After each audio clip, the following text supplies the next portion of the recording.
Pak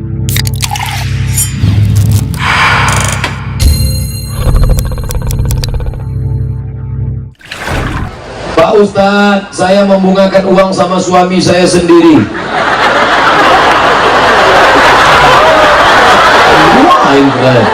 Saya seumur-umur jadi ustadz baru di sini lah, bukan lagi. Bang, abang kalau mau minjam duit, ini aku kasih abang 100.000, nanti abang bayar 110 ya. Ini namanya riba kecil-kecilan, bang. Kalau sesama suami istri tak berdosa, bang. Maka dalam perjanjian lama dituliskan, Kai Bani Israel, kalau kau meminjamkan kepada saudaramu, maka janganlah kau ambil bunga daripadanya. Kalau kau ambil bunga daripadanya, maka apakah budi baikmu? Itu dalam presentasi saya tentang riba. Riba tidak hanya diharamkan dalam ajaran Nabi Muhammad SAW, dalam ajaran Nabi Musa diharamkan riba, dalam ajaran Nabi Isa alaihissalam diharamkan riba, baik kepada keluarga dekat itu sendiri maupun kepada suami. Jadi gimana caranya? Ibu kasih saja bapak tuh pinjaman. Istri boleh berzakat kepada suami. Kebetulan ibu orang kaya, harta warisan banyak, suami pula susah. Bang, ini zakat ku kasih sama abang, tapi abang yang macam-macam. Kalau macam, beri saja dia pinjaman lunak tanpa bunga. Insya Allah Allah akan lipat gandakan rezekinya, insya Allah. Amin ya rabbal alamin. Saya punya bapak umur 78 tahun. Beliau sakit stroke sudah 8 bulan. Apakah saya bisa membadalkan hajinya? Karena beliau dari dulu pengen haji. Bisa. Sakit stroke umur 78 tahun tak bisa ke Makkah, bisa dibadalkan. Mana dalilnya? Enak aja Ustaz bilang boleh. Datang seorang bertanya ke Nabi, ya Rasulullah, ayahku sudah tua, setiap naik ke atas onta jatuh, asal duduk di atas onta jatuh. Kenapa jatuh? Tulang belakangnya sudah bengkok, tak bisa lagi. Maka orang tua yang tak mungkin naik pesawat sudah kena stroke bisa dibadal hajikan. Yang bisa dibadal hajikan dua, orang sakit, orang mati. Siapa yang mau badal haji? Pilihlah, kalau tak sakit mati. Orang yang sudah meninggal dunia bisa dibadal hajikan? Bisa. Mana dalilnya? Ya baik Allahumma subrumah, labbaik Allahumma subrumah, ku hajikan subrumah. Kata Nabi, kau menghajikan siapa? Subrumah. Subrumah itu siapa? Saudaraku. Kau sudah haji apa belum? Belum. Hajikan dirimu, baru kau hajikan Subrumah. Itulah dalil boleh menghajikan saudara. Jika habis keguguran umur janin 2 bulan, apakah harus mandi nifas? Nih bagi yang nifas, dengar baik-baik ibu-ibu, bapak-bapak pun penting juga, karena bapak-bapak punya istri, istrinya pasti nifas, betul? Kecuali kalau istrinya laki-laki, itu tak ada nifasnya. Allah hanya menciptakan Adam dan Hawa, tidak pernah Allah menciptakan Adam dan Asep. Maka laki-laki penting tahu masalah nifas. Kalau keguguran berbentuk janin, maka berlaku hukum nifas 40 hari, tak juga berhenti 60 hari menurut mazhab Syafi'i. Syaratnya umur janin 80 hari atau berbentuk 2 bulan 60 hari, 2 bulan 20 hari berbentuk baru berlaku nifas. Kalau seperti pertanyaan ini, berapa dia? Cuman 2 bulan 60 hari tidak berbentuk, maka tidak berlaku hukum nifas. Lalu apa namanya? Damun fasidun, darah fasid, darah rusak. Gugur, darah menggumpal-gumpal, bersihkan, cuci bersih, berhenti, tetap sholat. Tidak ada berlaku hukum nifas di sana. Bagaimana caranya mengajak suami supaya rajin beribadah dan sholat? Ini nampaknya kiper tak jelas, mana kiper mana hack, mana striker, ini tak jelas nih. Padahal mestinya suami itu yang mengajak istri. Ini kenapa pula istri mengajak suami? Tapi dalam hadis ada dikatakan, rahimallahu mar'atan, Allah merahmati perempuan-perempuan, aiqazat ahlahu, aiqazat zaujahu. Laki-laki tidur malam dibangunkan oleh istrinya, Allah merahmati ibu yang membangunkan suami. Ambil air, percikkan ke wajahnya, bangun bang. Itu kalau nikahnya udah 20 tahun. Tapi yang baru-baru nikah kemarin, wake up my honey, bangunkanlah dia sembahyang, ajak dia sembahyang, putarkan lagu-lagu religi, mati Saya tak pandai lagu pop Pak Ustaz, lagu rebana lah. Bila Israel datang memanggil, jasad termujur di pembaringan. Putarkan film hantu. Sholat, taat, bersedekah, selalu tapi suka ngomongin orang, kejelekan orang. Bagaimana hukumnya Pak Ustaz? Ayuhibbu ahadukum ayyakula lahma akhihi maitan fakarihtumu. Kamu mau makan bangkai saudaramu. Kenapa kau makan bangkai saudaramu? Karena menceritakan aib-aib dia. Makanya berhentilah bicara aib orang, ganti dengan banyak-banyak sholawat. Allahumma sholli ala sayyidina Muhammad. Salatullah, salamullah, Allahumma sholli ala sayyidina Muhammad. Maulaya sholli wa sallim daiman abada ala habibika khairil khalqi kullihim. Allahumma sholli ala sayyidina Muhammad. Besok kalau ada kawan mau ngajak aib bicara orang, Allahumma sholli ala sayyidina Muhammad. Tak juga dia berhenti bacakan ayat kursi. Allahumma qayyim la ta'ala. InsyaAllah terbakar. Kita sebagai umat Islam memberikan ucapan bagi agama lain yang sedang merayakan hari besarnya untuk menghargainya sesama manusia ciptaan Allah. Bagaimana hukumnya Pak Ustaz? Ini masalah akidah. Makanya kata Ustadz Adi Hidayat, ada video Ustadz Adi Hidayat, hai saudaraku-saudaraku yang Kristen, hai saudara-saudaraku yang Nasrani, kalian jangan sakit hati kalau tidak aku sebutkan hari Natal, karena bukan aku benci pada kalian, tapi ini terkait masalah akidahku. Insya Allah kawan-kawan saya, anak-anak muda saya yang tadi mengawal saya, Ustadz Somad ini dia sudah dikawal, sudah diselamatkan dari serangan ibu-ibu, tetap juga dia tak mau mengucapkan Natal. Aku bukan benci pada engkau, tapi ini masalah akidah keyakinanmu. Adapun kita saling beli makanan, adapun saling hormat menghormati, maka ini bukan masalah akidah, ini masalah sosial. Jadi jangan campur adukan. Apa hukumnya laki-laki sholat di rumah tak ke masjid? Laki-laki yang soleh sholat di masjid, laki-laki yang sholat di rumah, laki-laki solehah. Ibu nanti pulang ke rumah, kalau suami tidak sholat di masjid, pergi ke warung, pergi ke pasar, belikan telekung mukena, bungkus pakai koran, tulis hadiah dari Ustadz Somad. Bang, ini ada hadiah dari Ustadz Somad. Sholat subuh yang benar pakai kunut apa tidak pakai kunut?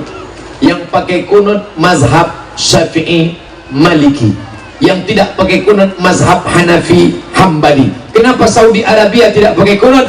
Karena kerajaan Saudi Arabia bermazhab Hambali, sedangkan saya pakai kunut karena saya pegang mazhab Syafi'i. Muhammadiyah pakai majlis tarjih, mentarjihkan mazhab Hambali, tidak pakai kunut subuh. NU memakai pendapat mazhab Syafi'i, pakai kunut, tidak usah dipermasalahkan. Yang jadi masalah yang tak sholat subuh. Doa untuk mayat, apakah sampai kepada mayat atau tidak? Sampai. Mana dalilnya? Ketika kita lewat di makam, kita mengucapkan salam. Hai Aisyah, kalau kau lewat di makam, mulutmu jangan diam saja, kau ucapkan salam. Apa bunyi salam untuk orang mati? Assalamualaikum ya ala diyar minal mu'minin wa inna insyaallah bikum lahikun yarhamullah mustaqim minal mustaqim nasallahu lana wa lakumul afiyah. Bagi yang hafal, bagi yang tak hafal, gerak-gerakkan aja mulut. Bagi yang punya duit, tuliskan doa ziarah kubur, digital printing, printer besar. Oh, tengok besar juga gambar saya.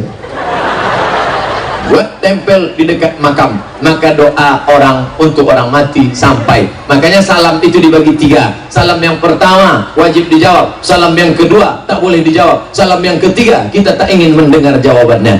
Salam yang pertama wajib dijawab, Assalamualaikum warahmatullahi wabarakatuh. Salam yang kedua tak boleh dijawab, nanti salam imam waktu sholat maghrib, Assalamualaikum warahmatullahi, itu tak boleh dijawab. Yang bilang waalaikumsalam Pak Imam. Salam yang ketiga kita tak ingin mendengar jawabannya. Mana itu? Salam ketika lewat kubur. Nanti kami pulang malam habis isya ke Jambi, lewat di kubur ucap salam, Assalamualaikum ya ahlul kubur. Tiba-tiba menjawab ya waalaikumsalam. Kalau umat Islam berbuat jahat dicatat oleh 2 malaikat, bagaimana dengan orang non-muslim? Siapa yang mencatatnya? Maka semua akan dibangkitkan di padang mahsyar nanti menghadap Allah Subhanahu wa ta'ala, akan ditanya tentang keyakinan. Begitu yang diajarkan oleh agama kita. maka Allah subhanahu wa ta'ala membebankan kita untuk bersyahadat asyhadu an la ilaha illallah wa asyhadu anna muhammadan rasulullah. Kita mengakui Nabi Musa, kita mengakui Nabi Isa. Bahkan di dalam Al-Quran ada dua surat khusus untuk Nabi Isa. Yang pertama, nama datuk Nabi Isa. Nabi Isa punya emak namanya Maryam, Maryam punya ayah namanya Imran, Imran punya istri namanya Hannah. Maka surat dalam Al-Quran, surat Al-Fatihah, surat Al-Baqarah, surat Ali Imran, Ali keluarga, Imran punya istri Hannah, Hannah melahirkan anak Maryam, Maryam punya anak Isa alaihissalam. Setelah surat Al-Kahfi ada satu surat lagi, surat Maryam. Maka kita menghormati, memuliakan Nabi Isa alaihissalam. Ada surat nama datuknya Ali Imran, ada surat nama ibunya surat Maryam. Kalau mau tahu tentang Nabi Isa, baca sedetail-detailnya dalam surat Ali Imran dan surat Maryam. Mohon maaf, saya mau bertanya, apa hukumnya apabila ada non muslim mengucapkan salam? Apakah kita harus menjawab? Nabi mengajarkan, idza sallama alaikum ahlul kitab faqulu wa alaikum. Kalau saudaramu yang bukan seagama, sama-sama manusia, mengucapkan salam kepadamu, maka kau jawab jawabannya wa alaikum. Karena Nabi bertetangga dengan non muslim, Yahudi Bani Nadir, Yahudi Bani Quraiza, Yahudi Bani Qainuqa, Yahudi Khaybar di Madinah. Mereka mengucapkan salam ke Nabi, assalamualaikum ya Muhammad. Jawabannya waalaikum. Apa arti waalaikum? Kamu juga. Selamat untukmu Abdul Somad, kamu juga. Selamat untukmu Haifulan, kamu juga. Begitu jawabannya. Assalamualaikum, waalaikum. Ustadz, kami santri pondok pesantren, bagaimana cara belajar Ustadz sampai paham? Oh, saya lari dari pesantren, tak tahan saya di pesantren, dipukul pakai batang sapu. Saya pula bandel dulu pesantren, tapi saya tetap belajar. Lalu kemudian, Ustadz dulu gimana cara belajar di Mesir? Saya ringkas buku yang tebal-tebal tuh, saya ringkas. Belajar sama kakak-kakak kelas, anak-anak Jambi ini banyak kakak kelas saya. Saya masuk salah satu kelas ini yang ada bersama kami rombongan, satu dari Medan, Bang Iqbal Sauki, satu lagi dari Jambi, Ustadz Ican. Ini kakak kelas saya. Saya tanya, Bang Ican, bagaimana cara membaca mukoror diktat ini? Kau kasih baris macam Quran. Nah, itu dia yang ngajarin. Buku Arab gundul di Kairo, bagaimana cara? Kasih baris macam Quran. Oh, dikasih baris semua biar tahu. Habis itu dihafal. Siapa yang tidak lulus 14 mata kuliah, putus beasiswa. Siapa yang putus beasiswa, 25% turun. Kalau 3 tahun tidak lulus DO. Kalau sudah DO, diusir dari asrama, tidak dikasih tiket pulang, siap-siap hanyut dari Sungai Nil. Maka kami belajar serius, tak berani macam-macam. Termasuk saya, tak berani macam-macam. Pak Ustadz, apa hukum menggunakan cincin batu akik? Ini nyindir saya nih. Janganlah begitu. Dari awal kita harus sepakat jangan sindir-menyindir. Saya kan pakai batu nih. Ini dikasih kawan dari Kalimantan, Pontianak, dikasih. Saya pakai sampai sekarang. Apa hukumnya pakai cincin? Apakah ada hadis tentang menggunakan cincin? Ada. Nabi pakai cincin. Di mana cincinnya? Di kelingking sebelah kanan. Nabi cincin sebelah kelingking. Kenapa Ustaz tak pakai kelingking? Jari saya kecil, kurus. Kalau saya letakkan di sini, takut saya pas Allahu Akbar, lepas. Pas terlepas, ya kalau jatuh ke tanah. Kalau jamaah sedang menganga, masuk. Boleh, apa salahnya? Selama tidak meyakini dia memiliki kekuatan khasiat yang tak baik. Kalau Anda lahir bulan Mei, bintang Anda Gemini, pakailah batu rubi warna merah, maka aura merah Anda akan bangkit. Wajah Anda merah, biji mata Anda merah. Kalau perkara biji mata merah, ikan busuk pun merah juga matanya. Ustaz kenapa pakai? Saya suka aja. Saya pakai batu. Batu apa tuh Pak Ustaz? Kecubung. Dari mana? Pontianak, Kalimantan. Bolehlah Pak Ustaz. Pergilah beli sana. Satu cukuplah. Yang belum sampai dipakai 3 biji. Ini cincin sampai 3. Kemana-mana begini aja. Di mana acara kita nanti? Sana. 1 oke. 2 oke. Jangan terlalu besar. Ini pakai besar-besar, masih besar batu gilingan.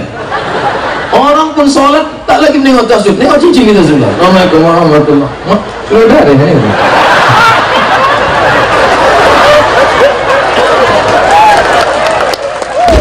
Ustaz Somad yang dirahmati Allah, Dengan banyaknya kelompok dalam umat Islam sering terjadi pemicu adanya perbedaan, padahal semuanya bertauhid yang sama. Ustaz mohon pencerahannya agar umat Islam itu bisa bersatu. Yang bilang umat Islam nggak bersatu itu siapa? NU sama Muhammadiyah bersatu. Buktinya kemana? Sama-sama melaksanakan sholat. NU, Muhammadiyah, Perti, Persis, Nahdlatul Wathon, FPI, semuanya sepakat bahwa sholat subuh itu wajib. Betul? Ada yang mengatakan sholat subuh sunat? Kalau ada saya mau belajar. Tak ada. Tapi masalah teknisnya ada perbedaan. NU usolli fardhus subhi, Muhammadiyah enggak pakai usolli. NU jahar Bismillahirrahmanirrahim, Muhammadiyah sir Alhamdulillahi Rabbil Alamin. Tidak jadi permasalahan. Jangan mempermasalahkan yang tak masalah sehingga menjadi masalah. Di situ tak masalahnya. Apakah saya berdosa kalau saya membaca Quran tidak lancar? Walladzi yaqra'ul Quran, orang yang baca Quran, al-mahiru bil Quran, mahir baca Quran, ma'as safaratil kiramil barara, nanti di akhirat dibangkitkan bersama para malaikat. Tengok kanan malaikat, tengok kiri malaikat, depan malaikat, kanan malaikat, karena mahir baca Quran. Mudah-mudahan anak kita termasuk golongan ini. Walladzi yaqra'ul Quran wa yatata'ta, orang yang baca Quran dan dia terbata-bata. Orang lancar, alif bata sajib, dia tak bata-bata. Orang yang baca Quran terbata-bata, lahu ajrani, pahalanya 2. Justru yang tak lancar pahalanya double. La aqulu alif lam mim harf, alif lam mim tidak dihitung 1 huruf, alif 1 huruf, lam 1 huruf, mim 1 huruf, 3 huruf dibalas 30 huruf. Maka yang tak lancar justru pahalanya lebih banyak daripada yang lancar. Kalau yang lancar pahalanya sedikit. Alam nasrah laka sadrak. Kalau tak lancar alam nasrah. Tapi janganlah seumur hidup tak lancar. Sekali-sekali bolehlah dalam proses belajar. Tidak ada halangan untuk belajar agama. Balik dari pengajian ini, jangan tunda-tunda. Berhasilnya pengajian bukan karena ramainya, tapi langsung datang ke guru mengaji. Datangi tuan-tuan imam, datangi kori-kori kita. Anak kecil juara di mana? Tanjung Jabung Timur. Datangi dia. Pak Ustadz, aku mau belajar mengaji, tapi aku sudah tua, aku malu, tolong aku mau belajar 4 mata saja, privat. Kata Ustadz, jangankan 4 mata, 3 pun bisa. Baca. Apa hukumnya apabila mendaftar haji dengan meminjam uang bank? Riba. Bank syariah tak riba, maka bank syariah terserah. Bank syariah Mandiri, bank syariah BRI syariah, atau bank syariah SIM BC apa? CMB Niaga Syariah. Karena ada situ labelnya yang sudah digodok, akadnya itu akad syariah. Adapun uang riba dibawa haji, labbaik Allahumma labbaik Allahumma labbaik, labbaik Allahumma labbaik, labbaik Allahumma labbaik. Apa kata malaikat? La labbaik wala sa'daik. Kau tak dapat haji mabrur, zaduka haram, karena kau berangkat dengan uang haram. Patutlah tak ada perubahan. Apa beda haji mabrur dengan tak mabrur? Setelah pulang ada perubahan. Alhamdulillah Pak Ustaz. Itu dulu bapak tuh sebelum berangkat pelit, setelah balik rajin bersedekah. Berapa? 2000 perak. Tapi kalau tak ada perubahan, itu Pak Ustaz, Pak Haji itu dulu sebelum berangkat celana pendek, setelah balik tak berjalan sama sekali. Ustaz, saya ingin bertanya, masih adakah surga bagi pendosa? Innallaha la yaghfiru an yushraka bihi, Allah tidak mengampunkan dosa syirik. Wa yaghfiru ma duna dzalika liman yasha, Allah mengampunkan dosa yang lain. Maka jangan kau persekutukan Allah, jangan kau sembah selain Allah, jangan kau sembah pokok kayu, jangan kau sembah batu, jangan kau sembah berhala. La ilaha illallah, no God except Allah. Allahu Akbar. Maka segala dosa-dosamu Allah ampunkan. Yang terkait dengan manusia kau bayar. Dunubi misru adadir rimali, dosaku sebanyak buih di pantai, sebanyak pasir di pantai, sebanyak buih di lautan. Fa innaka ghafirul dzambil azimi, tapi aku yakin Engkau pengampun dosa lebih banyak daripada dosa-dosaku ya Allah. Ilahi lastulil firdausi ahla. Ya Allah, aku tak layak untuk masuk ke dalam surga Firdausmu ya Allah. Wala aqwa ala naril jahimi. Tapi aku pun tak layak, tak kuat masuk neraka. Kau aku masukkan ke surga, aku tak layak masuk surga ya Allah. Kalau gitu kau masuk neraka, aku pun tak kuat masuk neraka. Jadi kau mau kemana?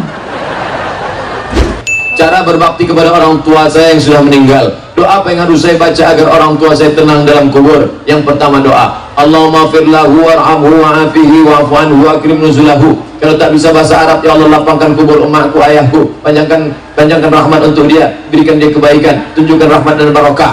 Kalau dia sudah meninggal dunia, maka kau sedekah. Ayu sadaqatu afdal, sedekah apa yang paling afdal? Saqiyul ma', memberikan air minum. Kau berikan air minum ke masjid.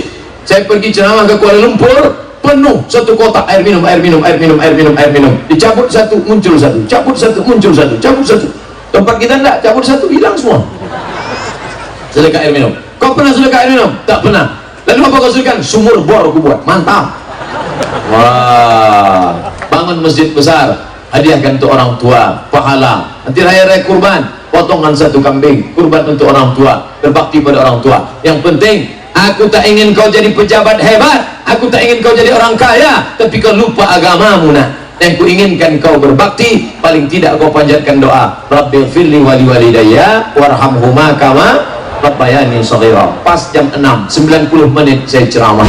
Ustaz, saya ingin penjelasan tentang surat Al-Kahfi 87, tentang cerita Zulkarnain. Sebenarnya apa inti dari cerita itu Pak Ustaz? Intinya bagaimana orang punya kekuasaan. Zulkarnain punya kekuasaan untuk menolong agama Allah Subhanahu wa ta'ala. Lama hidupnya tak lama, tapi dia bisa menolong. Makanya Nabi Muhammad punya kekuasaan. Kalau sudah kau punya kekuasaan, kau bisa melindungi. Ketika Nabi Muhammad berkuasa, jangankan non-muslim, jangankan Yahudi, tidak ada pokok kayu yang boleh dipotong. Man qata'a sidratan, siapa yang motong pokok kayu karena iseng, tak ada kerjaan, pokok kayu yang bagus-bagus, tempat bernaung, dia potong, sawwaballahu ra'sahu finnar, disungkurkan Allah kepalanya dalam api neraka. Tak boleh.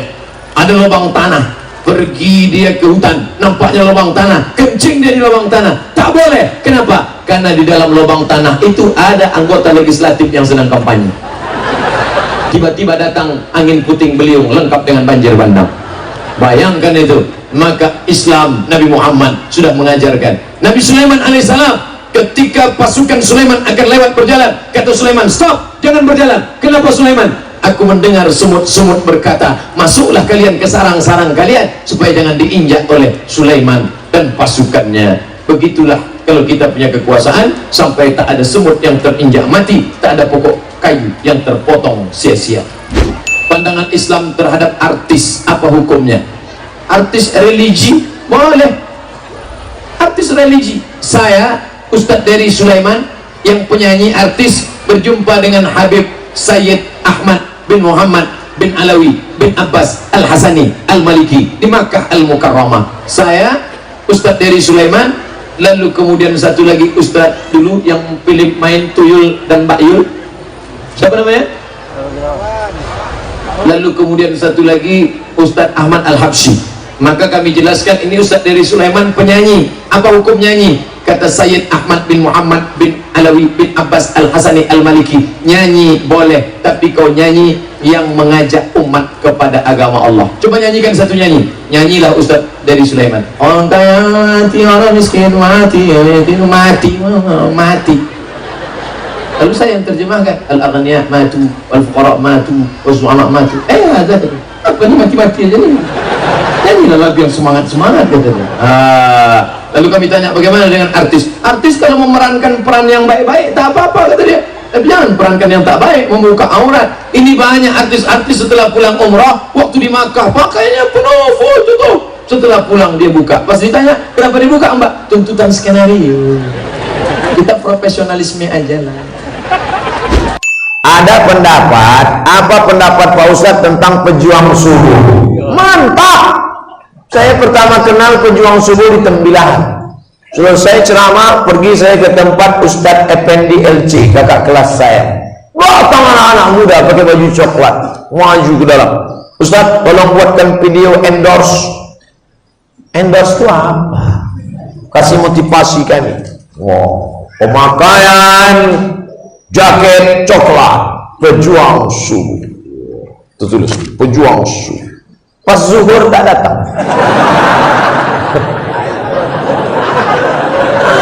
Apa lagi? Zuhur kenapa kalian tak datang? Ustaz, kami zuhur ada yang ke kampus, ada yang ke sekolah, kami tetap sholat. Oh, itu maksudnya. Kenapa tak dibuatnya? Pejuang 5 waktu, duha, witir, tahajud, tahiyatul masjid. Banyak kali lah. Sholat yang paling berat adalah sholat subuh. Maka pejuang subuh maksudnya, sedangkan subuh saja dia datang, apalagi subuh. Jangan buat pejuang maghrib. Maghrib tak perlu diperjuangkan, tetap ramai. Apalagi pejuang Idul Fitri. Mantap pejuang subuh. Lanjutkan. Pejuang subuh tanah merah, mana dia? Berdiri pejuang subuh tanah merah. Tunjukkan jaketnya.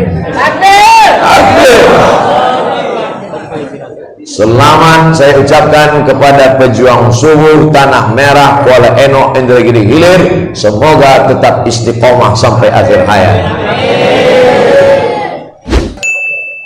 Apakah Rasulullah pernah melaksanakan sholat duha? Karena dalam hadis riwayat Bukhari, Aisyah mengatakan, aku tidak pernah melihat Nabi sholat duha, namun aku melakukannya. Apakah kalau Aisyah tidak melihat berarti Nabi tidak pernah melakukan? Maka kalau ada hadis munfi dengan musbit, al-musbit muqaddam, yang menetapkan itu lebih didahulukan daripada yang tidak menetapkan. Begitu kaedah dalam menerima hadis. Dan hadis itu ada 3. Pertama, qauli, kedua, fi'li, ketiga, takriri. Tidak disyaratkan mesti pernah dibuat Nabi. Contoh, Sami'allahu liman hamidah, yang dibaca Nabi, Rabbana lakal hamdu bil samawati wal ardi bil masyitan min syai'in ba'du. Tapi ada makmum bacanya lain. Sami'allahu liman hamidah. Apa dia baca? Alhamdulillahi hamdan thayyiban katsiran mubarakan fi. Nabi tak pernah baca, Nabi tak pernah amalkan, Nabi tak pernah lakukan. Nabi tanya, siapa yang baca itu tadi? Assalamualaikum warahmatullahi wabarakatuh. Siapa yang baca doa itu tadi? Aku yang baca ya Rasulullah. Apa kata Nabi? Ra'aitu bid'an wa salatina malakan yabtadirun. Aku lihat malaikat turun dari langit 39 ingin mencatat doa yang kau baca. Itu menunjukkan tidak mesti disyaratkan harus dilakukan Nabi. Tentang sholat doa, Nabi berpesan kepada Abu Hurairah. Apa kata Abu Hurairah? Ausani khalili. Khalili, orang yang kucinta, berpesan kepada aku supaya tidak meninggalkan 3. Di antara pesan yang 3 itu, jangan sampai meninggalkan sholat duha. Adakah hadis Aisyah tentang Nabi sholat duha? Ada. Mana? Karena Rasulullah SAW yusalli. Nabi pernah sholat duha berapa rakaat? 4 rakaatin, 4 rakaat. Summa yazidu masya'a, kemudian ditambahnya. Hadis Aisyah mengatakan tidak pernah aku lihat. Hadis Aisyah juga mengatakan Nabi sholat duha. Kenapa bisa satu rawi ada iktiraf, ada ikhtilaf?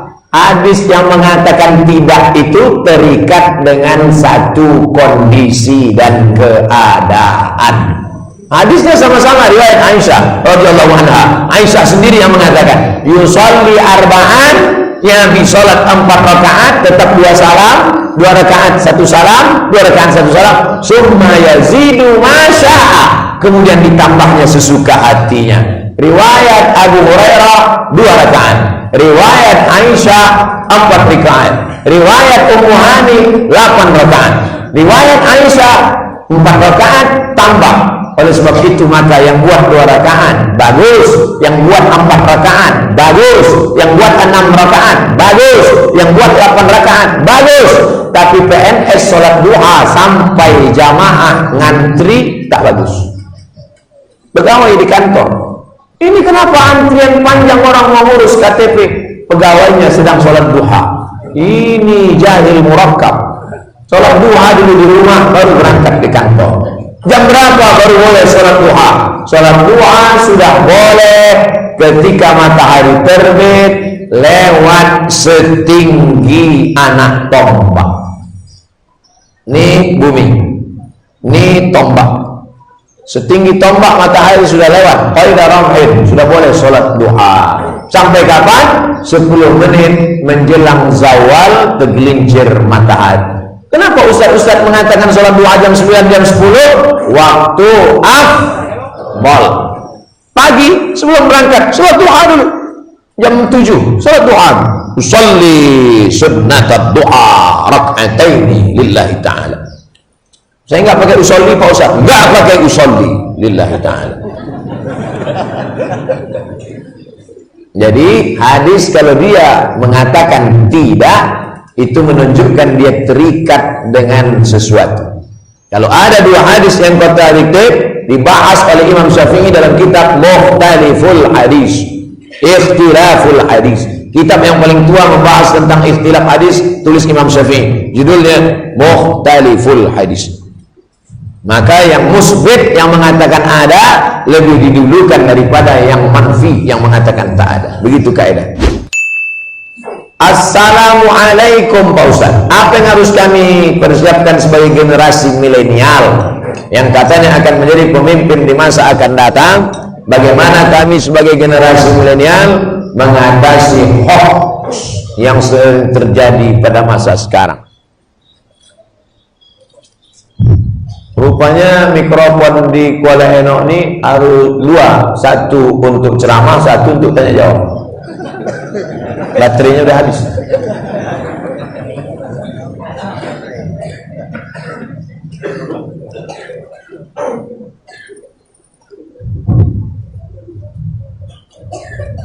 Apa yang perlu disiapkan untuk memerangi hoax? Sudah ada dalam Quran. Mana ayatnya? In ja'akum fasiqun binaba'in. Kalau datang orang bawa berita hoax, fatabayyanu, klarifikasi. Ustaz Somad jadi ceramah di Tanah Merah? Tidak, saya ceramah di Kuala Enok. Sama lah itu Pak Ustaz. Oh sama. Itulah perlunya klarifikasi. Ustaz Somad, betul Ustaz ada mengatakan begini. Itu memang betul, tapi video saya 2 tahun yang lalu itu dicomot-comot, dipotong-potong, dikat-kat orang. Makanya perlu klarifikasi. Tapi kami lihat di Instagram Ustaz, katanya begini, Instagramnya followernya berapa? 1000. Itu bukan punya saya. Follower saya yang 8 juta. Maksud saya yang belum follow. Ustaz, kami lihat di YouTube katanya Ustaz ngomong begini, berapa menit? 2 menit. Itu dipotong orang. Video asli saya 1 jam. Karena kalau saya ceramah 60 menit. Tonton yang lengkap. Subscribe, like and share. Jadi anak-anak muda kita harus cerdas. HP-nya sudah cerdas, smartphone. Jangan sampai orangnya goblok. Tak level, tak sesuai. Tapi anak-anak muda Kuala Enok cerdas-cerdas, insyaallah. Melainkan ingin minta nasihat dan tanggapan Ustaz. Tolong nasihatnya Ustaz khusus teruntuk orang tua yang punya anak gadis. Ini nampaknya pertanyaannya perlu dijumpakan orangnya. Yang tadi anak lajang bingung mencari anak gadis, yang ini bapak anak gadis bingung mencari anak lajang. Itulah gunanya sholat ke masjid, supaya jumpa kalian. Ayolah aku jumpakan udah. Mana. Kalau perlu kita akadkan pagi ini langsung nasihat pernikahan. Khususnya Pak Tua sudah ada siap. Syekh Idrus siap. Ada orang tua di Kuala Eno, Tanah Merah, seperti yang diketahui mayoritas di sana orang Bugis, yang dimana ketika anak gadisnya dilamar, kami yang laki-laki ini dipersulit dengan mahalnya uang panah yang jika dikaji dalam Islam, uang itu bukanlah bagian dari syarat sah menikah. Dengar baik-baik. Saya punya anak laki-laki, tetangga saya punya anak perempuan. Ketika dia minta mahar sebaris batang kelapa, minta emas sekian gram, itu untuk anak ini berdua atau untuk dia? Untuk kehidupan anak ini berdua. Maka wahai bapak yang punya anak gadis, adat istiadat ini kau biarkan saja, tapi kau bantu anak lajang ini. Kenapa? Karena kau nikahkan dengan anak yang soleh ini, nanti bahagia mereka berdua, kebahagiaan anak gadismu, bahagia engkau juga. Jadi sebetulnya kalau dipahami adat ini dengan baik, cobalah pahami sosiologisnya, pahami dengan baik, itu untuk membahagiakan pasanganmu muda. Pasangan muda itu kalau dia menikah, kebun kelapanya luas, emasnya banyak, maka insya Allah angka perpisahannya bisa diminimalisir. Kenapa banyak angka? Itu karena gara-gara kurang. Orang kalau sudah kurang belanja, itu cacingnya naik. Marah dia, mengamuk. Oleh sebab itu, bapak-bapak, ibu-ibu, kau bantu anak lajang ini, datang anak lajang. Kupinang anakmu dengan bismillah. Memangnya rice cooker bisa diisi bismillah? Anak muda, aku tidak setuju kalau kau pinang anakku dengan bismillah, karena anakku ini mau rumah, mau. Oleh sebab itu, ku bantu engkau. Maka wa ta'awanu 'alal birri wat taqwa wa la ta'awanu 'alal ismi wal udwan. Nabi Muhammad itu berapa maharnya waktu nikah dengan Khadijah? Baca kitab Ar-Rahiq Al-Maktum. Isruna bakara, 20 ekor onta. Satu onta 35 juta kali 20 ekor 700 juta. Ada orang Kuala Eno minta panah 700 juta. Belum ada lagi kan? Nampaknya Ustaz Somad ini tidak menurunkan harga mahar ini. Kedatangannya malah menaikkan harga mahar. Mahar tetap tinggi, tapi orang tua saling membantu. Nanti yang senang anak menantumu juga. Betul? Al-mu'minul qawi, anak muda yang kuat ekonominya, kuat kebun kelapanya, kuat emasnya, khairun, lebih baik. Wa habbu ilallah. Wahai bapak-bapak yang punya anak gadis, engkau punya duit banyak, kau bantu anak-anak lajang ini, maka insya Allah kuatlah umat, kuatlah ekonomi anak-anakmu. Insya Allah di Kuala Eno kalau ada orang bagi-bagi duit, mana laku? Kalau ada orang mau bagi-bagi baju kaos, tidak laku. Kenapa? Karena ekonominya mapan. Pabrik ada, kelapa ada, lautnya luas, rumahnya bagus, masjidnya mewah. Membuat masjid sebesar ini, berapa tiangnya ini? Oleh sebab itu maka kalau ada anak muda yang kesulitan, bapak ibu bantu dia, insya Allah. Ustaz Abdul Somad datang tidak menurunkan mahar, tapi beban kalian insya Allah agak berkurang sedikit. Mudah-mudahan yang lajang-lajang dijumpakan Allah dengan yang gadis-gadis yang baik-baik. Yang bilang amin yang belum nikah aja. Apa benar jodoh kita sudah ditetapkan Allah? Allah menunjuk qalam, nun wal qalami wa ma yasturun. Hai qalam, tutup. Qalam pun menulis di Lauhul Mahfuz, dituliskanlah namamu dan nama calonmu. Sebelum Allah menciptakan langit dan bumi, innallaha katabal maqadir. Hadis riwayat Muslim. Allah sudah menuliskan takdir 50.000 sana, 50.000 tahun qabla an yakhluqas samawati wal ard, sebelum Allah menuliskan langit dan bumi, tapi Allah rahasiakan takdir itu, maka kita terus bersemangat untuk bekerja dan mencari. Kalau dapat alhamdulillah, kalau tak dapat berserah kepada Allah. Yang penting sudah ada ikhtiar. Itulah ahlus sunnah wal jamaah. Adapun kelompok ahli bid'ah, nama kelompoknya Jabariyah. Jabariyah tidak mau berusaha, dia pangku tangan sih. Ente tidak mencari jodoh, sudah tertulis di langit. Dapat alhamdulillah, tak dapat tak apa-apa. Oh, tak bisa begitu, harus ada usaha. Wa huzzi ilaiki bijiz'in nakhlati. Pohon kurma sudah matang, kurma sudah matang, jangan tunggu dia jatuh, goncangkan pundakmu ke batang kurma. Maryam sedang mengandung, melahirkan anak, anaknya lemah, namanya Isa, dan dia dalam keadaan lemah. Apa kata Allah? Goncangkan pundakmu ke batang kurma supaya gugur dia dari atas. Maka jodoh sudah ditetapkan Allah, rezeki ditetapkan Allah, air minum saya pagi ini sudah ditetapkan Allah. Ini untuk saya tengok dulu air teh atau air putih. Ini ditetapkan Allah untuk saya. Ini sudah ditetapkan untuk saya, tapi saya tak ada usaha, menganga saja. Mau dia masuk ke mulut? Tidak. Makanya Asy'ari Ahlussunnah Jamaah ada al-kasbu ikhtiar. Ulurkan tangan, buka tutupnya, sebut nama Allah, bismillah. Rasanya sulit diungkapkan dengan kata-kata. Begitulah engkau memahami takdir. Jangan sikit-sikit takdir serah pada Allah. Kau sudah sekolahkan ke Pekanbaru, berapa IP-mu? Tiap bulan kau kirim uang kelapa ATM penuh. Berapa IP-mu?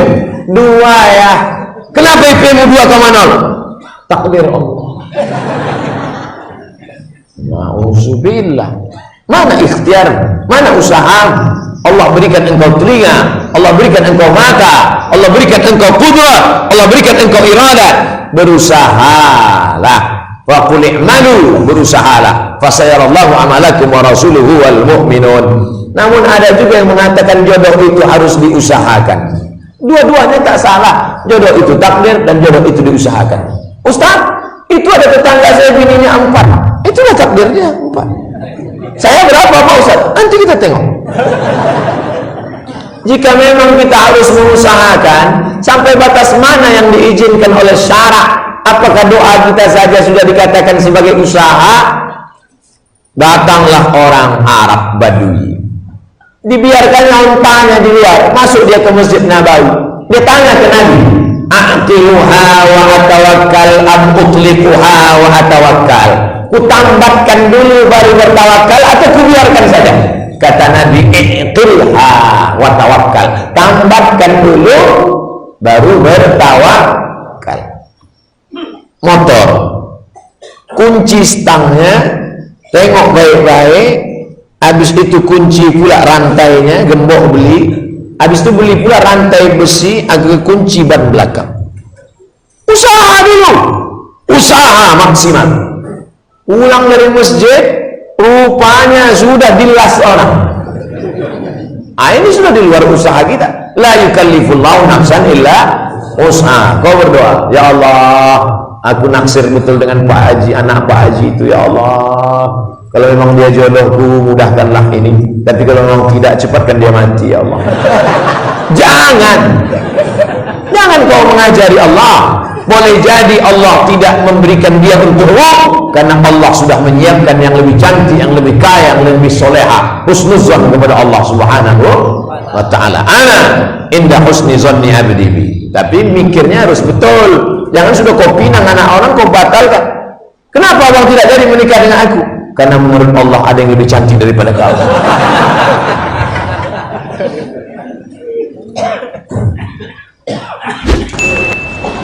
Bid'ah sudah merajalela. Bagaimana mengatasinya? Bid'ah pangkal tidak bersatunya umat Islam. Perbuatan, ucapan, tindakan, pikiran tidak ada dalilnya bid'ah. Sesuatu yang tak ada dalilnya bid'ah. Pergi dia ke tanah lapang, dibentangnya sajadah, digelarnya sajadah, dia sholat. Allahu Akbar. Kenapa ente sholat di sini? Semakin panas, semakin berkeringat, semakin banyak pahalanya. Itu bid'ah, tak ada dalil sama sekali. Selama ada dalilnya, maka tidak boleh kita bid'ahkan. Jangan membid'ahkan orang kalau ada dalilnya. Selama ada dalilnya, ada dalam Quran, ada dalam sunnah, ada dalam ijma', ada dalam qiyas, maka tidak boleh kita bid'ahkan.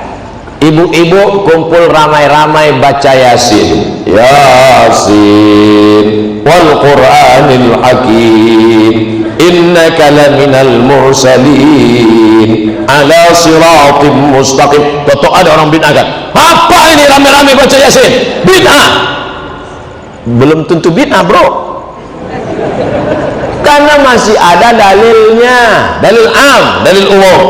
Man qara'a Yasin fi lailatin, siapa yang baca Yasin pada suatu malam, asbaha maghfuran lah, pada waktu subuhnya dia sudah diampunkan Allah Subhanahu wa taala. Oleh sebab itu jangan mudah saling membid'ahkan, karena ketika kau katakan hei pelaku bid'ah, maka sama artinya kau katakan hei penghuni neraka jahanam.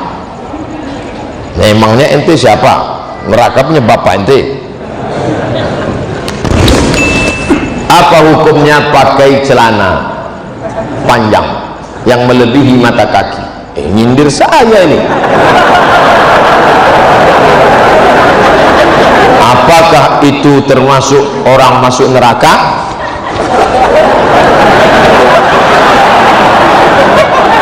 Pakai celana melebihi mata kaki.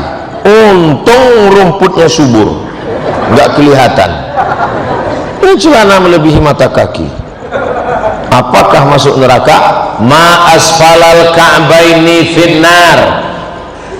Kain, celana, jubah di bawah mata kaki masuk neraka. Neraka, neraka, neraka, neraka. Jangan baca satu hadis, ada hadis yang lain. Man jarra thawbahu khuyala, kalau dilewatkan mata kaki untuk sombong. Kalau nggak sombong nggak apa-apa, kata Imam Syafi'i. Kalau nggak sombong nggak apa-apa, kata Imam Nawawi. Kalau nggak sombong nggak apa-apa, kata Imam Sun'ani dalam Subulus Salam Syarah Bulughul Maram. Kalau nggak sombong nggak apa-apa, kata Imam Syaukani dalam Nailul Autar. Kalau nggak sombong nggak apa-apa, kata Syekh Yusuf Al-Qardawi dalam kitab Kaifana Ta'amal Ma'as Sunnah. Kalau nggak sombong nggak apa-apa, kata Syekh Ali Jum'ah. Kalau nggak sombong nggak apa-apa, kata Syekh Atiyah Sokor dalam kitab Fatawa Al-Azhar. Saya dalam hal ini tidak menyalahkan kawan-kawan yang sudah potong kaki celana. Bapak yang sudah potong jangan disambung, biarkan aja. Saya sudah terlanjur motong Pak Ustaz, biar aja. Bagi yang sudah terlanjur motong, yang belum motong jangan diejek. Jangan nanti pulang dari sini, ini kelihatannya setelah hijrah makin tinggi nih. Yang udah motong biarin, yang nggak motong. Kalau antara yang udah motong dengan yang belum motong saling ngejek, yang ketawa yang nggak pakai celana. Ini masalah khilafiyah. Bagaimana cara menemukan jodoh kita tanpa pacaran, Pak Ustadz?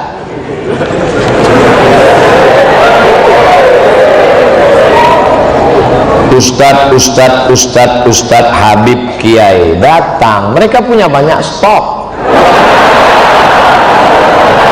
Assalamualaikum Pak Ustadz. Ya, Ustadz punya pesantren kan? Punya. Ustadz dekan Fakultas Syariah ada mahasiswi kan? Iya. Tolong carikan saya yang ada empat-empatnya Pak Ustadz, kaya, cantik, bangsawan, dan berakhlakul karimah. Insya Allah mereka carikan. Ini ada orangnya rajin tapi pesek. Ini ada orangnya mancung tapi nggak solehah, nggak mau juga. Ini yang ada ini cantik, bangsawan, kita orang baik, soleha, jilbabnya panjang. Yang ini aja, tapi baru meninggal.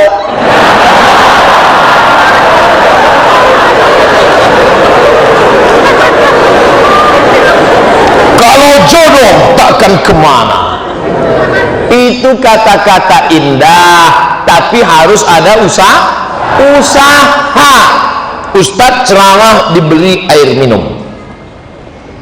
Ini nyindir nih, enggak? Diberi air minum.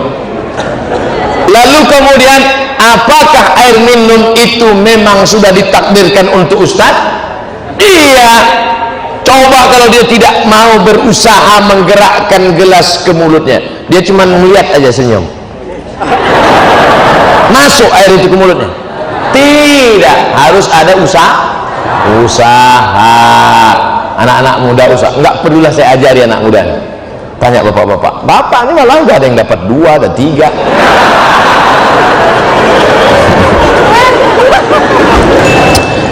Bagaimana cara mempertahankan hati yang hijrah agar mendapat keberkahan dari Allah? Terima kasih Ustadz, semoga masuk surga. Amin. Maaf Ustadz, di belakangnya ada pertanyaan lagi. Ada gambar senyum. Kalau sudah hijrah, dulu maksiat, sekarang taat. Dulu jahat, sekarang taat. Sudah hijrah, jangan sendirian, karena serigala akan menerkam kambing yang sendirian. Berjamaah. Apa nama jamaahnya? Jamaah Majelis Pengajian Az-Zikra Galaksi Bekasi. Maka ada jamaahnya kan? Ada. Soalnya saya pernah pengajian, ada jamaahnya. Enggak Pak Ustadz, ini naturalisasi semua. Istiqomah. Ada Habib kita, ada Ustadz kita. Ini senior saya yang di belakang ini. Undang mereka pengajian. Kenapa Ustadz berani membelakangi mereka? Saya sudah izin duluan tadi, maka saya berani maju ke depan. Senior saya di Al-Azhar, senior saya, beliau 1993 sudah berangkat ke Saudi Arabia. Saya baru kelas 3 SMP. Saya masih muda.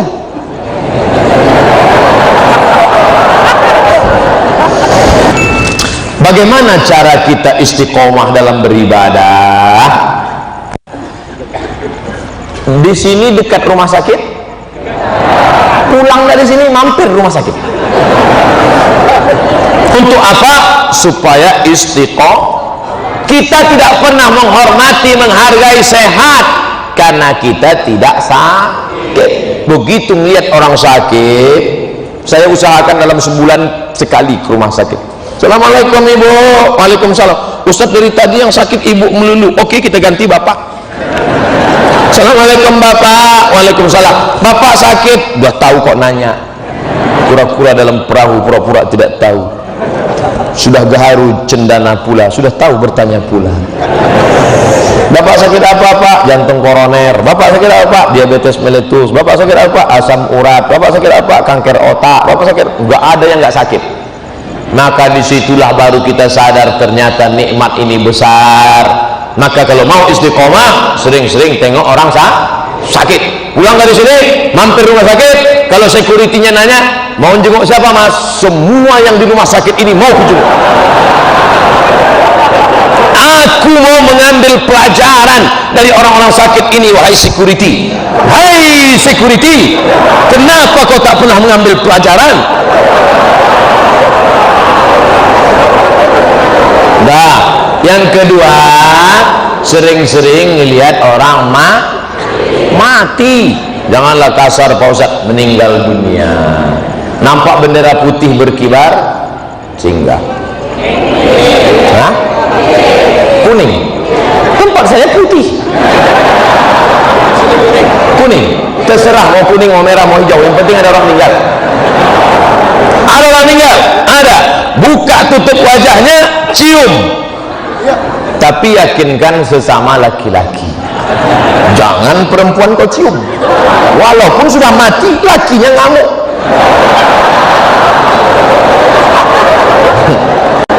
saya nggak pernah nyoba buka. Betapa kita tahu dulu gagah perkasa, tegap berotot, punya kuasa. Setelah meninggal dunia, dingin kulitnya, sejuk macam es batu. Yang belum pernah mencium orang mati, terasakan ujung hidung senggol pipi dia macam es batu, sejuk, membeku, mata melotot. Tak ada satupun orang mati yang bisa memejamkan matanya, semuanya dipejamkan orang lain. Makanya jangan langsung datang jenguk orang mati kalau nggak berani menjamkan mata. Biarkan dulu agak-agak antrian ke-5 ke-6 ada. Datang ke sana, pejamkan matanya. Allahumma firli fulan ibni fulan warfa' darajatahu al-ghabirin. Betapa kita tak ada apa-apa. Angkar sampai ke pemakaman. Tegak berdiri kau di samping liang lahat. Tengok ke dalam. Iya, kalau liang lahatnya seperti ini, penuh dengan bunga-bunga. Kali hujan lebat, naik. Diletak ke bawah, naik. Diambil batu besar, timpa ke bawah. Mana tempatnya? Dulu rumah itu yang membuat engkau, rumah itu yang mencarikan arsiteknya engkau. Tapi sekarang tidak ada sejengkal pun di rumah itu yang mau menerima engkau. Itu kamar papa dulu, sekarang kamar brownies.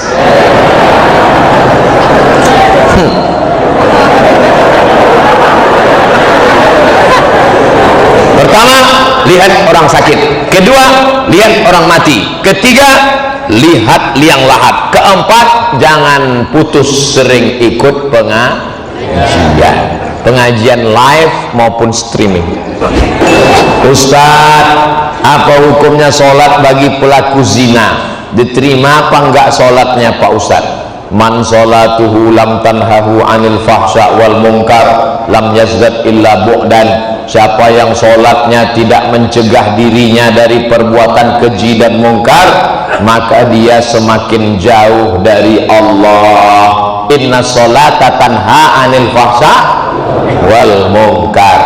Apakah dengan dosa itu dia menjadi kafir Pak Ustadz? Dia tidak kafir kalau tidak ingkar. Kalau dia katakan tidak ada itu Tuhan, tidak ada itu surga, tidak ada itu neraka, tidak ada akhirat, baru dia kafir. Tapi kalau dia sekedar buat dosa, maka dia fasik. Wallahu la yahdil qaumal fasiqin. Allah tidak berikan hidayah kepada orang yang fasik. Mudah-mudahan kita diselamatkan dari fasik. Terima kasih Ustadz. Semoga Ustadz selalu dalam lindungan Allah Subhanahu wa taala. Amin.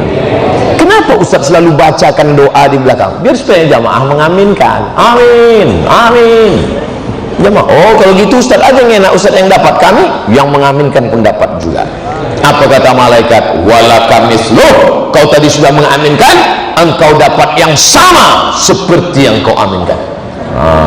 Makanya ibu kalau bapak berdoa, ibu aminkan, tapi ibu tanya dulu doanya apa.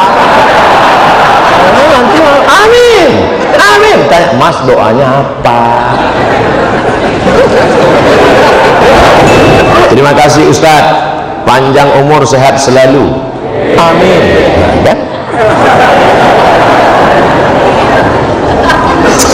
mengenai fikih Ustadz, oke, air kencing itu kan najis, ya. Air sperma itu kan suci, tidak najis. Mengapa apabila kita kencing hanya istinja saja, sementara itu najis?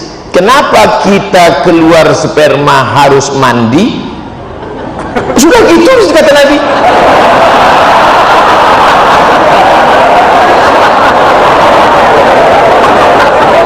Kalau keluar air wudu, tapi kalau keluar sperma mandi.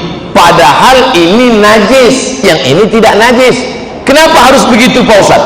Pokoknya sudah begitu kata Nabi Muhammad, jangan tanya-tanya. Yang dilihat itu bukan tempat keluarnya, bukan benda yang dikeluarkan. Yang dilihat itu bukan saluran tempat keluarnya, bukan pula cairan yang dikeluarkan, tapi yang dilihatkan itu adalah talazzuz. Talazzuz ada rasa nikmat. Maaf. Ada orang sakit, tiba-tiba keluar sperma. Apakah dia wajib mandi junub?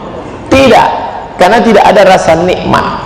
Ketika keluar rasa nikmat, talazzuz namanya. Talazzuz diambil dari kata lazim, nikmat, tapi bukan yang lembaga amil zakat.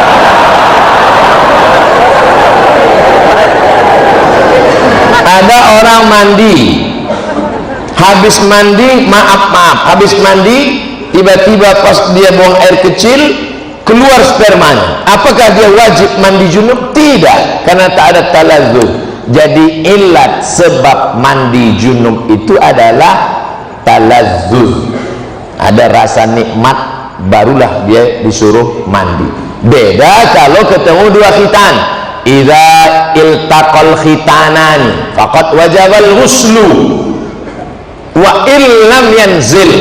Kalau orang melakukan senggama, dukhul, walaupun tidak keluar spermanya tetap mandi, itu kasusnya berbeda. Jadi yang dilihat di sini bukan saluran tempat keluarnya, bukan pula cairan yang keluar, tapi talazzuz, rasa nikmat itu yang menyebabkan dia disuruh mandi. Bagaimana menghadapi orang tua sendiri, terutama ibu yang selalu berpikir negatif dan berkata yang selalu menyudutkan kita di depan orang lain? Ibu tidak pernah melihat anaknya besar. Ibu saya tidak pernah melihat saya ustadz yang viral followernya 7 juta. Ibu saya melihat saya adalah anak kecil yang baru pandai berjalan, yang dulu dia gendong, peluk dan cium. Maka jangan pernah kau menceramahi ibu.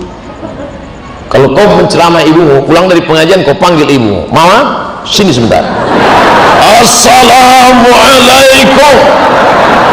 Dia melihatmu lucu karena dia lihat ini anak kecil kok pandai ceramah. Maka kata-katanya dari mulutmu, tapi kau pakai mulut orang lain. Ibumu punya teman akrab, ya pakai mulutnya. Ibumu punya saudara, keluarga, tante, bibi, makcik, keluarga, pakai lisannya menyampaikan pesan-pesan, mungkin lebih menyentuh hatinya. Kata-kata kita mungkin tidak masuk, tapi kata-kata orang lain masuk. Jadi jangan pernah kau ceramahi orang tuamu seperti kau menceramahi murid-muridmu. Bagaimana jika ada pertanyaan masalah agama tapi kita tidak memiliki ilmu?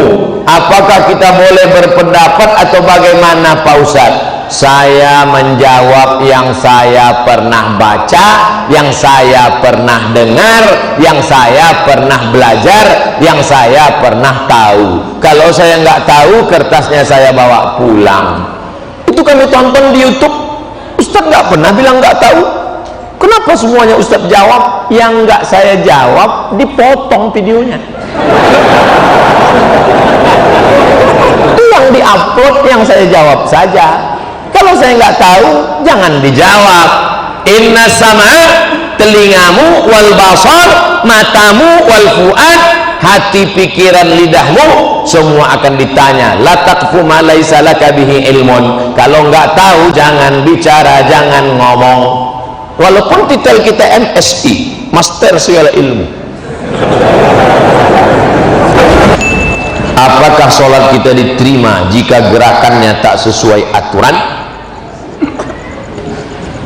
Irji' ila sholatika fa innaka lam tusalli. Ulangi sholatmu karena sholatmu tidak sah. Dia ulang sholatnya. Nabi nyuruh ulang. Irji' ila sholatika fa innaka lam tusalli. Ulangi sholatmu, sholatmu enggak sah. Dia ulang sholatnya. Irji' ila sholatika fa innaka lam tusalli. Ulangi sholatmu karena sholatmu tidak. 3 kali disuruh ulang. Kenapa? Karena tidak ada tumakninah. Kalau kau rukuk hatta tatma'inna raki'an, subhana rabbiyal azim wa bihamdi, subhana rabbiyal azim wa bihamdi, subhana rabbiyal azim wa bihamdi. Kalau kau i'tidal sampai tumakninah, rabbana lakal hamdu mil'us samawati mil'ul ardi mil'u ma syi'ta min syai'in ba'du. Kalau engkau duduk antara dua sujud sampai tumakninah, rabbi firli warhamni wajburni warfa'ni warzuqni wahdini wa'afini wa'fu anni. Nah, jangan sholat seperti bambu ditiup angin.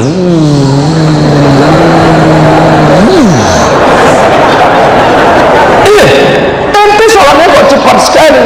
Valentino Rossi, bro.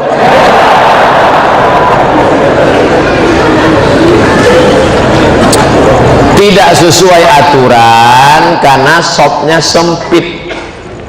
Sempit sopnya. Gimana sopnya sempit? Darurat tubihul mahzurat di Masjidil Haram, Masjid Nabawi, ma baina baiti wa mimbari, antara mimbarku dan rumahku rawdatun min riyadil jannah, taman surga, karpetnya warna hijau, yang lain merah, saya hijau, taman rawdah. Sampai di situ sempit, mau ruku aja setengah, Allah, di depan orang Afrika. Oleh sebab itu maka saat itu darurat. Tapi di Masjid Az-Zikra, Masjid Az-Zikra pun sempit juga. Masya Allah. Apa tiap malam begini? Amin ya Rabbal. Oleh sebab itu maka kalau dalam keadaan sempit termaafkan. Darurat Masjid Haram, Masjid Nabawi, di Hijr Ismail. Tapi dalam keadaan lapang mestilah sempurna. Kadang masjidnya lapang tapi dianya yang sempit karena tidak bisa tegak berdiri, sakit, duduk di kursi, maka itu pun la yukallifullahu nafsan illa wus'aha. Duduk di kursi, Allahu Akbar. Ada kursi? Tak ada. Minta kursi. Mana tahu bapak ibu sakit pinggang, lalu kemudian dia malu sholat, datang ke masjid, sholat, duduk di atas kursi. Walaupun engkau tidak bisa rukuk sujud, kalau di Mesir disediakan kursi-kursi di belakang. Karena kalau kau sakit di rumah, jangan langsung duduk dari awal, berdiri dulu. Allahu Akbar, berdiri. Bismillahirrahmanirrahim. Alhamdulillahi rabbil alamin sampai habis ayat inna a'tainakal kautsar fasalli li rabbika wanhar inna syani'aka huwal abtar. Rukuk tak bisa, langsung duduk. Allahu Akbar, lalu rukuk. Allahu Akbar. Sami Allahu liman hamidah. Rabbana lakal. Sujud. Allahu Akbar, lebih rendah dari ruku. Kalau ruku tadi sedikit, kalau sujud agak sujud lagi. Tangannya tetap alal. Masih sholat pak? Terima kasih.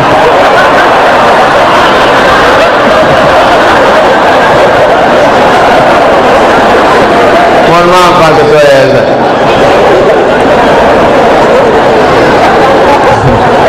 Sholat kok ngomong.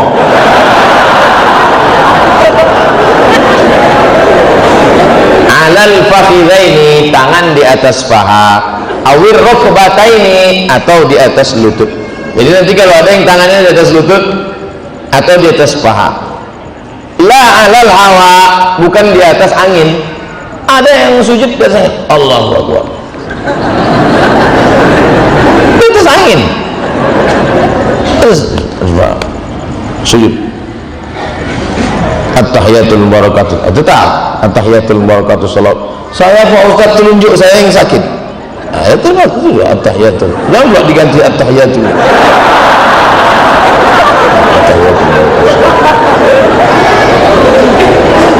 Tidak ada alasan untuk tidak sholat berjamaah. Dulu waktu sehat tidak mau ke masjid, sudah sakit baru dapat hidayah, datang ke masjid. Sudah sehat tak ke masjid, sakit pun tak ke masjid, mati baru ke masjid. Na'udzubillah. Tapi insya Allah yang hadir malam ini anak-anak muda semua, amin. Kami yang tua Pak Ustaz, casingnya tua, signalnya tetap muda. Yang kita khawatirkan anak muda, isinya orang tua. Anak-anak muda umur 17-18 gaya letoy sulung lain mau mati. Saya kalau udah diundang anak muda gayanya gitu, saya kasih ketua. Mana ketua panitia? Sini, bawa semua ke panti jompo. Tapi alhamdulillah malam ini semuanya alhamdulillah dalam keadaan istiqomah iman dan Islam. Jangan lupa daftarkan diri Anda segera menjadi peserta Laziz, Lembaga Amil Zakat, Infak dan Masjid Az-Zikra. Kami warga Asahan banyak menerima keluhan terkait maraknya permainan judi game yang mengarah ke judi, termasuk togel. Apa tindakan kita selaku umat Islam? Lapor ke Pak Polisi. Hari ini lah hadir Pak Kapolres ataupun yang mewakili. Tolong Bapak sampaikan Pak. Setuju atau tak setuju? Malam tadi saya ceramah di Serdang Bedagai, Sergei. Apa kata kawan saya yang jadi kasdim di situ? Kawan saya sekelas dulu di Muallimin, jadi kasdim di Sergei. Apa kata dia? Mat, dia tak panggil Ustaz, panggil Mat aja. Mat, itu Kapolres kami itu, Kapolres kami di Sergei itu habis semua. Pejudi-pejudi sikatnya, pecandu narkoba dibantainya semua. Aku suka betul sama dia. Saya tengok namanya Robin. Patutlah dia berani, Robin Hood. Dia memang tak Islam, Mat, kata kawan saya. Memang tak Islam, tapi semangatnya suka saya. Oleh sebab itu mudah-mudahan kita punya saudara yang berani memberantas ini. Amin. Kuntum khaira ummat, kalian umat yang terbaik. Bukan kalian umat yang terbaik karena duitnya banyak sering ke Makkah. Bukan itu. Kenapa umat yang terbaik? 3 sifatnya. Ta'muruna bil ma'ruf, mengajak orang berbuat baik. Wa tanhauna 'anil munkar, melarang orang buat mungkar. Wa tu'minuna billah. Ini kemungkaran yang nyata. Kalau dalam hal kemungkaran ini siapa yang lebih berperan? Ustadz atau polisi? Polisi. Tak mungkin saya pergi ke tempat judi togel tuh, ya ayyuhallazina amanu hurrimat alaikumul togel. Mana mempan ceramah saya? Bapak-bapak polisi, bapak-bapak tentara, bapak-bapak intel, mumpung pistol kalian itu masih hidup, berjuanglah menolong agama Allah. Takbir. Jangan nanti udah pensiun baru datang ke saya. Banyak polisi-polisi tua datang ke saya, Ustadz, apa yang bisa kita lakukan? Saya ambil tasbih, zikir aja lah Pak. Astagfirullah, menunggu malaikat maut datang. Dulu kemana aja? Saya sholat ke masjid, saya ke masjid tak pakai peci. Hari Jumat khotib berapi-api di atas mimbar itu, segala kemungkaran kata khotib. Anak-anak di belakang tuh ketawa cekikikan, kiki. Ada saya di situ, haram mampus kalau dia segan. Cuek aja ditengoknya saya, kiki. Begitu masuk polisi ke dalam, terdiam mana? Pistol. Pakai pistol itu, betul? Masuk ke tempat-tempat, berhenti. Aku tembak kepala kalian. Itulah yang akan menerangkan kubur nanti di alam barzah, betul? Itulah yang akan menyebabkan masuk ke dalam surga Allah, betul? Untuk apa punya jabatan kekuasaan tak dipakai untuk menolong agama Allah Subhanahu wa ta'ala? Kalian enak aja tepuk tangan, aku yang kena bully. Saya awal-awal kena bully dulu stres saya. Lama saya tak selera makan. Tapi udah sering-sering itu rindu pula. Asal lama tak dibully, kenapa lah tak muncul lagi orang membuli ini? Nah, itu. Makanya saya kalau sedang dibully itu macam rasa-rasa mendapat sambal belacan saya.